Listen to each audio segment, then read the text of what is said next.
Hi, I'm Erlinda, the Energy Alchemist, and I've been doing energy work for about 8 years. However, as a creative and someone who's an expert in what they do, sometimes I'm a little out there in my woo, okay? And so I met Marina, and she offered the program Money with the Soul, how to get focused and really figure out your way to deliver what you're really good at. When I came to her, like, yes, I had client database, but I had all these ideas. Oh my God, I should do this, I should do that.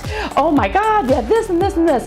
And let me just tell you a little bit of thing about Marina, okay? Like, I'm just gonna tell you straight, she is not your cheerleader. So if you are looking for somebody who's gonna be like, rah, rah, let's do this, she is not that. But she, nonetheless, I was like, I am too busy. If you knew what I do, I work full time, plus I have energy clients on the side. Like, if you knew, she actually kicked me in the butt to move forward because we got really clear.